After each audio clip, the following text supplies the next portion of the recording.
ఇది వేరే. కానీ తనలో ఉన్న తత్వాన్ని తెలుసుకుంటే భగవంతుడు సగుణమా నిర్గుణమా రెండూ ఉన్నాయి. తనలో ఉన్న దేవుని తెలుసుకోవడానికి ప్రయత్నించాలా. ఈ మానవ జన్మలో ఎక్కడో దేవుడు ఉన్నాను వెళ్ళండి.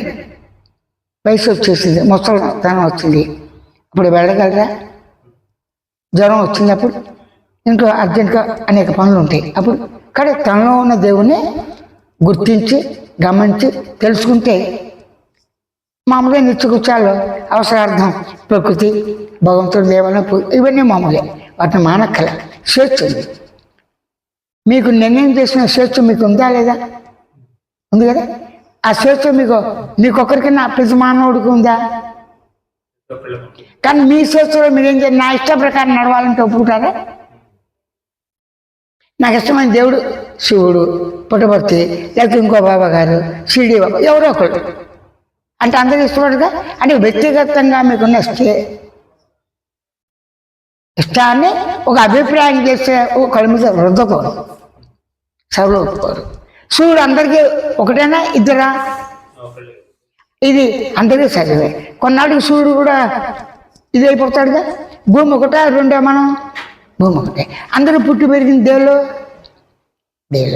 అయితే ఇది అనుభవంలో ఉందా లేదా? భూమిలో పుట్టిన అన్ని జీవరాశులు మానవుడితో సహా భూమిలో కలిసిపోవాల్సిందేగా. ఎప్పుడప్పుడు చావు రాదనే నమ్మకం ఎప్పుడైనా రావచ్చుగా.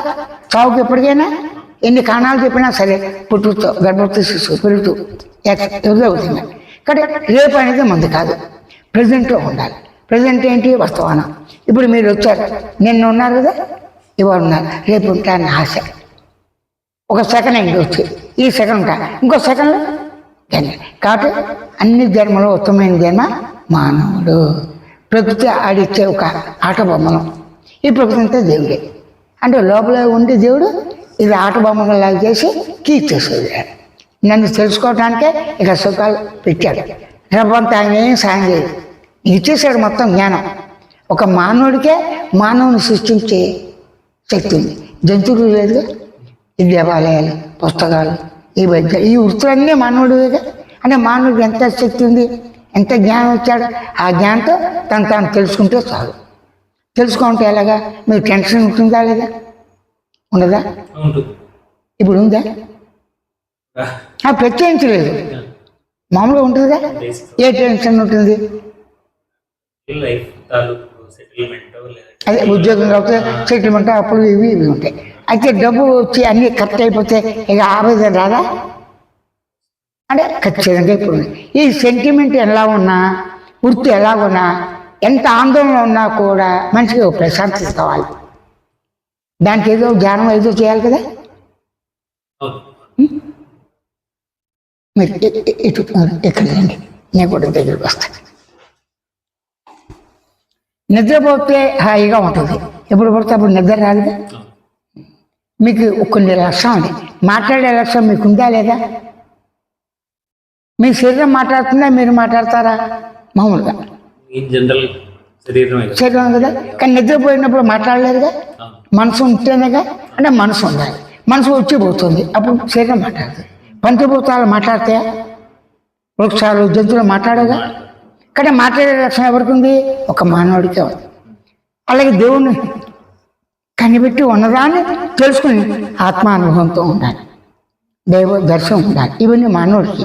అక్కడే మనం మానవాచార్యం మనం చేసిన జాతి మత కుల భేదం లేకుండా అందరికీ స్వేచ్ఛ ఉంది. ఆ స్వేచ్ఛ వ్యవహార జ్ఞానంలో శాస్త్ర ప్రకారం ఉండాలి.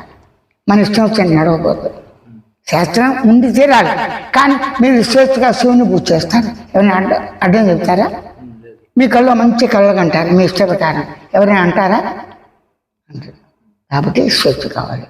మీకు కాన్షియస్ ఎరుక స్పృహ లేకుండా మాట్లాడతారా?